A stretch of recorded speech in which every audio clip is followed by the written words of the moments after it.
Welcome to Marketing Wins, how real brands move forward. I'm Valerie Morris, and on each episode, we dive into real topics with real people about how they're getting their next little or big win in marketing. If you're new to the show, go ahead and hit subscribe on whatever podcast player you are listening to right now. That way, you will not miss a single episode of Marketing Wins. Hey there, thanks so much for jumping in today to today's episode with my dear friend Dale Wilsher, and I'm really excited to have her join us today. She's got a wealth of wisdom that she has learned over the years, and she's just doing some really cool stuff, especially with leaders, especially women. She works with a lot of women, and just when I soak in some of her content, I just see myself in so much of what she is putting out in the world. And so I just know she's making a huge difference from hearing her stories and seeing her content. So Dale, thanks for joining us today. Oh, Valerie, thanks so much for having me. I'm thrilled to be here. Yeah. So why don't you tell people a little bit about how you're showing up in the world, how you're helping people online, because you've got a lot of plates spinning. I I mean, do. I know you as the public speaker, you've got your coaching, you've got a membership, like you've got a lot of different things that you've built out. And then you also have a lot of free resources as well. So Yeah. maybe Yeah. kind of talk about like who you help and what you offer to them.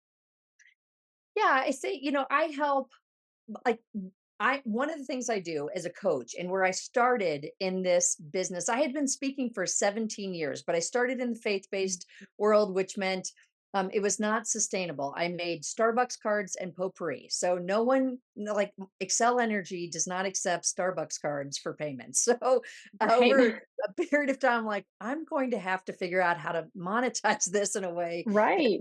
a living. But so in 2013, when I became a coach, got all my credentials after doing a lot of work to figure it out. I went through a huge career pivot, which is what I help people do as part of coaching. But that's when I started adding that part of my business, which is the bread and butter of my business.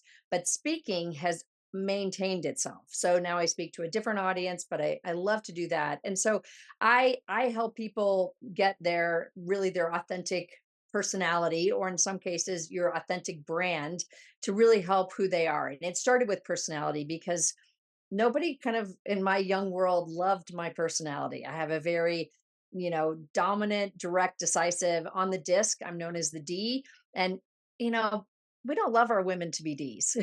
We like men to be strong and powerful. It's not as in some circles acceptable or welcome to be that. So I didn't like who I was for Yeah. a long time. So that started my passion into personality work, which I had been speaking about, but then as a coach I got to use it. So I really help people make the most of their time and their talents. So I do, as a coach I have done a variety of things because I've done this for more than a decade, starting out as a life coach. So a lot of time management work, a lot of the branding work, because if you're going to make a career pivot or figure out what kind of work is ideal for you or your leadership style, you need to know who you are. And that includes Yeah. some boundary work, some limiting beliefs. So again, primarily as a coach, I work mostly with women, although I do have some male clients. And that's, I speak probably 40% to women's groups and then 60% to mixed groups, and talking about the same topics: the power of purpose, how to create confidence, some boundaries work, and how to keep the urgent from hijacking what's important. So it's kind of similar things. Yeah. Wow. So, what were some of the like roadblocks or limiting beliefs, challenges, however you want to phrase it, when you went to go make that kind of pivot for your own career? What did you have to did you have to change a lot internally for it to show Oh, up externally? Like, talk a little bit about what was going on inside you as you're making these brand changes. I was a hot mess. So I'd say there's kind of two pivots. There was the pivot from being a stay-at-home mom. I have four Mhm. daughters. I became a single mom and took on full custody of all four of the girls. So I had to pivot from have just, again, that speaking hobby, we'll call it a hobby, into what am I going to do to make a serious living to take care of everybody. And then I did it again when I pivoted from Mm, faith based, which had built a career like a coaching business on, but needed to pivot into business and wanted to. I am much more enterprising. I still end up working with a lot of people of faith who are either business owners or they are corporate Yeah. and kind of fall into my brand space.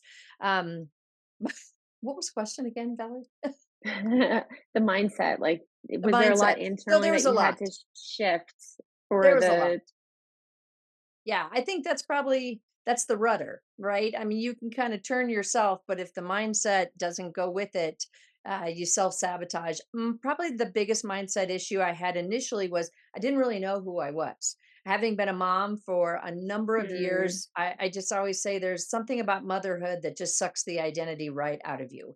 So having been all things to all people, including mom and dad for a long time, yeah, I really and then not really liking who I was initially, kind of reflecting the environments that, I lived in. I thought, I don't even know who I am. I don't know what I'm good at. I know what I'm bad at. I, in my own mindset, know what I'm bad at, and I've heard it from plenty of people. So I think really mm, seeing myself through a lens of positivity, getting clear on the strengths that are going to help lead me and are a yeah, blessing to other people, and knowing what my core values were, and that was a big mindset shift, is seeing that who I was as a blessing and not a curse, because that's kind of what I got from other people, is that this is what's wrong with me. So that was the biggest part of that. And then I think always imposter syndrome is a part of everything. You get on a yeah, stage, and when I went from faith based to business, I thought, are these concepts and topics are they going to transfer? Is it going to yeah, be something that people will need in their careers or just in their lives as professionals? And at this point, and as a coach, I learned how to do a lot of mindset work. In fact, it's probably the thing that really allowed me to start rising, is to start seeing how I was in charge of the way I thought about things. So to be able to realize that every time I step out of my comfort zone, I'm growing. And if I don't experience imposter syndrome, then I'm just stuck and stagnant. And that kind of thought process has really helped me along the way as I attempt all kinds of new things and try different products, and go into new industries for speaking. So it's I'm a big person who believes in courage. It's one of my highest values. So to me, courage starts and confidence builds. And so just thinking about that as a positive thing, that's a yeah, mindset. yeah. Oh, for sure. Yeah, I love that little phrase of, courage starts, confidence builds. That's Yeah. great. I love that. Yeah. So as you've got the internal, how about on the external? Like, were there a lot of things that you felt like you had to kind of refigure out about the brand to convey it well? Like, what were your first steps when you went to go kind of do this rebrand of your personal brand, essentially? Yeah, I do think, as a business owner, having to create a website, Mm, that is some of the most difficult and yet important work that you can do. It probably started, after a few years in my personal life when I needed to put myself out there and do some online dating, which is basically a personal brand, right? I have to yeah, write a personal brand. And that's why I'm like, who am I? And what am I? And then I say, and I see this all the time in personality, it's hard to read the label from inside the jar. That's yeah, why we need some people outside of ourselves. So I think that's kind of what I did, is I would check in with other people who had either been my clients early on, or I had kind of mentored them when I was moving into coaching, so I did it informally, and I would ask them basically, like, mm, what strengths have you benefited from that I brought? I mean, that's part of my brand. Again, that's yeah, people telling me some things that maybe I just am so familiar with that I overlook or undervalue. So I think yeah, using other people to help me do that, and then writing the website. You have to write. I mean, that's it. When you're writing an about section, and I didn't even love social media. So this started kind of in the earlier days of things. So doing the website may be what some people do for social media, but for me, that was the piece of figuring out what type of mm, coaching, because as a coach and as a speaker, it's similar. I mean, I can't coach the whole world. And, but in the beginning, you're like, well, I'll take any business I can get. I'll coach anybody, and yeah, they're like, well, that's not really a brand to say you yeah, coach anybody.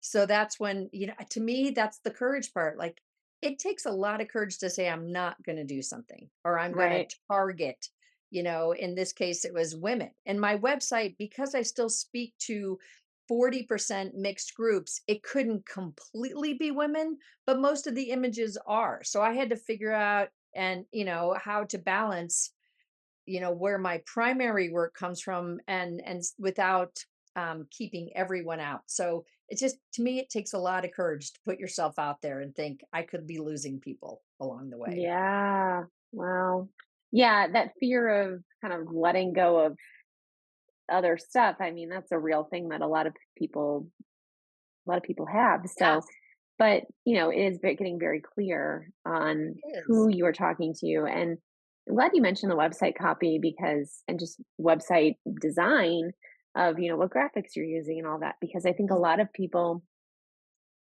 well, some people overanalyze that to death. Yeah, And then yeah, some I do. people don't think about it enough. Yes, it's um, so true. yeah. Well, and a lot of people haven't, there's so many flashy, sexy things right now. There's TikTok, there's, shorts, there's, video content. There's so many other things that people are kind of talking about as kind of, AI, this, that, and the other. Like, but the website content still is so important. And I don't hear people kind of leaning into that as much, but that's your place where like you're selling your brand 24/7. It's up there while you're sleeping. And it's still very relevant. Like people are still going to go there as the home base to get as much from you as they can before they reach out. And so to make sure that that is selling you well while you're Yeah, sleeping is so important. But also, you put that thought into it, but the fact is it's always changing. And I it know is. just from like some of the stuff that we worked on together that your site is getting adjustments on a regular basis, because you'll see stuff and it's like, oh, well, this is a minor, tweak that we need to make. And that's natural. Like you should be making just minor tweaks and minor adjustments along the way. It doesn't need to be something where it's like, this has to be 100% perfect before it goes live. It needs to be excellent, but it doesn't need to be statically perfect. It should be adjusting and evolving with you. I could not agree with you more. I think on the over analysis, like I just recently gave a talk to a group of coaches. I'm an ICF certified coach, so I talked to one of those groups here locally, and then to help them use speaking, because for me, speaking has been one of my greatest sources of marketing. And so I wanted to share with them how to do that. And we Yeah. were creating an abstract, which is something you need as a speaker, and and watching them just recently be like, well, that's not exactly right, and I don't exactly have the right title, and I was like, Yeah. oh my gosh, I've experienced all that, that you feel like it's not quite there, and I'm still changing abstracts as I go. I'll retitle something over and over again. It doesn't, it's kind of similar content and the customized. And so Yeah. I think that, usually if someone, and your brand is a vibe to an extent. You do all this different work and there is a feel to it. There is a voice to it. And so at some point, the nitty-gritty is not going to change the vibe. And so if Yeah. I waited until that thing, the abstract, and that's what I encourage them to do, I'm like, let's get it out there. And certainly you can sit in front of some other people and think, what do you think of this? Would you make any tweaks? But Yeah. everything is evolving and growing. I think that's a big part of it, and that's where the courage comes into play. There's a lot of stuff that we can't screw up that bad just by trying. So I'd rather get out there and knock around like bumper cars, and that's a little bit more in my personality line than to not do it. Because to me, the worst Right. thing I could do is not try, to live with regret, and know that there's some things on the table that I have not used. So Right. Oh, yeah. Yeah, it's funny, I was at an event on Friday, and they were talking about, like, the most valuable thing, or no, sorry, it was the most expensive thing ah, that there is in the world, and it was, lost opportunities or missed opportunities. And so, like, your concept there yeah, of, like, living with regret, like, you don't wanna leave anything on the table, like, go yeah, for it. Worst case yeah, scenario, it doesn't work out and you move to something else. Exactly. So, yeah, no, it's such a great reminder. So, okay, so are there things that you do that are like outside of, you know, your website, your email, social media, like any of like some of the standard digital marketing? Are there any things that you do that like you feel like, okay, well, I always wear this color when I speak, or, I Yeah. always like to have this background, or, like I say this one phrase. Like, there are any things like that that Yeah. you've done to kind of build out your personal brand that are maybe a little bit outside of the box when it comes to marketing, but it's still part of how you present yourself? Yeah, I think a couple of things just based on what you shared. I mean, there is that color piece. Several years ago, we chose a color. I actually had a logo done and Oh, had it, not just branded, I had it trademarked, which is, there goes $10,000 right there. When people are like, I've got a trademark. I'm like, no, you don't. Because I couldn't change the color on anything, but all oh, the stuff yeah. around it, all the things around it we did. So I found that I love teal. I love blue. It's a color Mm, of truth, and I'm all about authenticity. And I love green because it's about life, and I love growth. Personal development is a lot of what I do. So together, that's teal. So I started buying a lot of clothes in that color for when I'm on stage. And then if certainly when I would do a photo shoot, I would try to be in those colors. And then it just kind of became fun to try to find some things, and I have some special shoes I wear on stage. So there's that. And then that became part of, the website in pieces. And nowadays you can just use AI. You can throw in, like, I'll have all these clients throw in your personality strengths, your values, your purpose, all these things about who you are, which it's yeah. going to apply to work and at home, and say, give me some brand colors for what this, is. And it's pretty amazing how it will kind of classify you in a way that felt intuitive. You're like, wow, I can't believe it did that. So the color Yeah. thing. Yeah. And then the phrases, when I speak, especially, but I've also seen this with some of my more talkative clients who are coaches. They will say, I love it when you say this. And I will make note of that, because I'm like, okay, that's a catchphrase that I need to pay attention to. And then, Right. if I don't write it down, which sometimes I have, and then it's just kind of like lost into the next time somebody reminds me. But on when I speak, and it was some great advice I was given, that when people say, wow, you did a great job, or I really like that, always ask them, what about that was great for you? Because what they're Yeah. telling you next is basically your brand. So when they used phrases that were specific to a talk, then I knew that those were ones that they hit a nerve, they spoke some kind of insight. So those became kind of key pieces that they'd end up on a slide and then get highlighted. Yeah. Oh, I love that. Yeah, just taking note of things is important, because a lot of times you sit down to work on your brand, your marketing, and you just are like, okay, I got to conjure this all up. But if you're collecting it as Yeah. you go and saving it in, like, whether it's you're emailing yourself or you have a more sophisticated system, I think that it's so important just to just take note. Yeah. Yeah. I mean, Um, and let other people tell you.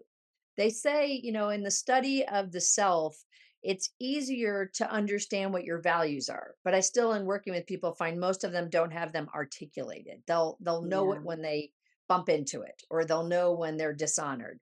But Yeah. personality is very challenging to identify, and your brand is kind of your personality. So Mhm. it's they say some of the best ways of identifying that are to have people around you speak it to you. But you got to be careful. There's some knuckleheads Yeah. out there that are not going to speak positive. So don't let them have the opportunity. But, I think letting that speak, and the more you hear the positive, then I think you can kind of get sassy about, and therefore that's why I don't like this group. Like, for example, one of the things in speaking Mm. is you're really supposed to have a few lanes of industries that you work in, or people with specific issues. And that way you can go deep and create more expertise. And as I was trying to identify a new lane, I thought, well, I think I really like startups. We have a lot of them here, in my area. So I started going to all these meetings, these pitch meetings, and did a ton of informational interviews. And I spoke at Denver Startup Week. And then at Yeah. the end of that, I was like, I don't like these folks. I don't. They're not my people. They're not my people. And and so I think that piece of being able to say that Yeah. and then say, so now I'm going to turn. Like that's part of the courage. Like get a little sassy. Who don't you Yeah. like? Like eliminate that. Because then that usually means the opposite of that, whatever kind of factors played in. Think about the opposite of that. Whatever the antonyms of whatever those words are, those are usually the Right. people that you were made for. Yeah. Oh, I love that. I love that. Yeah, and I've been to that event, so I know what you're talking about. I'm like, I don't like these people. Like they're just not the right. They're not my people. They're not my people. I mean, Yeah. it's just like, and I would say, because there's so many people who have trouble with this, and I'm like, it's just compatibility. It doesn't Yeah. make them wrong. It doesn't make you bad. You're just incompatible because you can be an incredible coach or a great speaker. And if you speak to the wrong group or if you're coaching the wrong kind of person, they just don't need what you have to offer. So Yeah. it's kind of dangerous because it makes then you start to go negative, and really it's just the wrong audience. So I kind of love that. Like I love when people tell me, it's one of the questions I ask when I help people discern their values. I'm like, tell me what you hate. Like, tell me what makes you angry. And for those clients, you can kind of get sassy with it. Like, listen, this is confidential. You can just tell me. And Yeah. then they Yeah. go to town. And, my daughter was one that I did this with, and we were trying to figure out her college major, what she should do. And she just went off on like social injustice and like every different kind of gender injustice and da da da da da. Yeah. And finally I said, do you know why? I said, it's because you love justice. There's a positive in that. If you will Yeah. pay attention to what you can't stand, it's speaking good and positive things. But too quickly, we're like, I don't want to be that girl. I don't want to be that guy. But it's speaking. It's really good stuff. Yeah. Well, like whenever I work with like a new client, I always like to ask them like, okay, so what in your industry do you like to follow? Who do you like? But then also, who do you not like? Are there certain personas or certain publications where you're like, I think this is just a bunch of garbage, or they are just not my people? Like everyone in digital marketing seems to love Gary Vaynerchuk, and his personality is just not my cup of tea. And so, like, if someone was interviewing me, I would say I'm not a big Gary Vee fan. Like that is just not my lane. But then I know other people that's totally their personality. And if they told me that, then I'd know, okay, so you're going to like certain types of graphics maybe, or, Ah, maybe have a little bit more edge to your subject lines and emails. Whereas like if somebody's like, oh yeah, like I really like, this other brand that's very buttoned up, like that tells me something about mhm. how they like to be perceived in the world or how they're going to want to be. So it's so important to know what you like and what you don't like. So I Yeah. love that you said that. And I wish I would have like thought about some of that in my own college decisions back in the day. Maybe I Oh, would have oh man. gone a Yeah. different route. I don't know. I have plenty of those regrets. That's right. Yeah, it's all part of our stories, right? It is. It is. It's what makes them juicy and interesting. Right? Oh. So, okay, so if you had like one piece of advice to give to someone, whether they're now or they're just starting off, of like, if you're wanting to go get your next win in how you're presenting yourself, in person or online, how you're marketing yourself, what advice would you give, having gone through your whole journey from start to where you are now? What advice would you give? I would say go, no matter who you are, I think it's always good to go back to basics. There's stuff in our amygdala, which is our passion. Those are the values and the purpose, but we don't have language for it. So I would say get as much language for what you're all about in a good sense. Ditch the weaknesses, all the stuff you love, what matters most to you. Ask other people around you what that might be, a variety. I mean, we're always a little worried about what people will say, but if you ask in a positive way, you're going to get a lot of positive response. So I think, go back to the basics about who you are, what makes you, it's not just unique, like what do you love?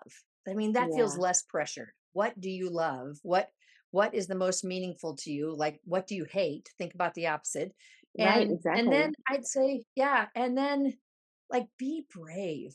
Like I said, it's one of my highest values, but adopt it for at least a time, because I think it's the most vulnerable part of you that you're putting out there, but that's the part that's the stickiest, that people want to connect with. And so there is just this place where you are just going to go for it and be brave and put that out there, and let's see who sticks, because Yeah. your group is there. It's just there. You're just all of us at any level, we're finding more and more of those. When I move industries, or then I'm finding my next group. So try to add bravery and courage to your value set for a time, and that way, no matter how it unfolds, if it feels like it Right. screws up, you're like, well, I was brave.